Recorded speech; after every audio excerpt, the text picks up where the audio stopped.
So sync sound பசூகாவுமே sync சவுண்ட்னு நடிச்சிருந்தீங்க. ஸோ சாருடைய எல்லா படங்களும் ரீசெண்டாக வந்த மேபி லாஸ்ட் 10 ஃபிலிம்ஸ் அவர் பண்ண ப்ரீவியஸ் 10 ஃபிலிம்ஸ் எல்லாமே சிங் சவுண்ட் தான் ஐ திங்க். Okay okay. அது sir he prefers that. Okay. An actor comes into his own அப்படின்னு சொல்லுவார். Live sound gives you the scope to perform. நம்ம டப்பிங்னா அது ரொம்ப ஒரு மெக்கானிக்கல் ஆகிடும். நம்ம டப்பிங்கில் நிறைய மாற்றிக்கிட்டு இருப்போம்.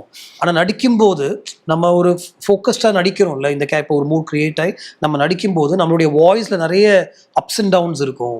அதெல்லாம் வந்து டப்பிங்கில் வந்து நம்ம ஒரே ஃப்ளாட்டாக சொல்லுவோம், இல்லை ஏற்றி சொல்லுவோம். So an actor comes into his own அவர் சொன்னார் ஆக்சுவலாக. And dubbing is a very painful process. நம்ம மறுபடியும் அந்த ஒரு டப்பிங் ஸ்வீட்குள்ளே பெர்ஃபார்மன்ஸை ரீக்ரியேட் பண்ணி ஒரு மைக்குக்கு முன்னாடி actors performing and saying the lines அதுதான் ரெக்கார்ட் ஆகுது. அது யூஸ்வலாக ஒரு படத்துக்கு 20-25 டேஸ் போகும் எல்லா படத்துடைய டப்பிங்கும். அது ரொம்ப பெயின்ஃபுல்லான ஒரு ப்ராசஸ்.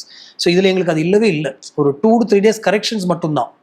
எங்கெல்லாம் லைவ் சவுண்ட் கொஞ்சம் டிஸ்டர்பிங்காக வேறு இப்போ எக்ஸ்டர்னல் சவுண்ட்ஸ் இருந்துச்சோ அதை மட்டும் கரெக்ட் பண்ணோம். அண்ட் கொஞ்சம் 2-3 வார்த்தைகள் நாங்கள் வந்து சாருக்கு வந்து டோட்டலாக பார்த்தீங்கன்னா ஒரு 1 டே தான் அவருக்கு வந்து டப்பிங் கரெக்ஷன்ஸே இருந்துச்சு. ஸோ அதனால தான் அவரோட படங்கள் அடுத்தடுத்து டக்குன்னு ரிலீஸ் ஆகிறதுக்கு காரணமாக இருக்கும் சார். டப்பிங் ஒரு பெரிய போஸ்ட் ப்ரொடக்ஷனில் ஒரு பெரிய பங்கு இல்லை அப்படின்றதுனால. கரெக்ட்.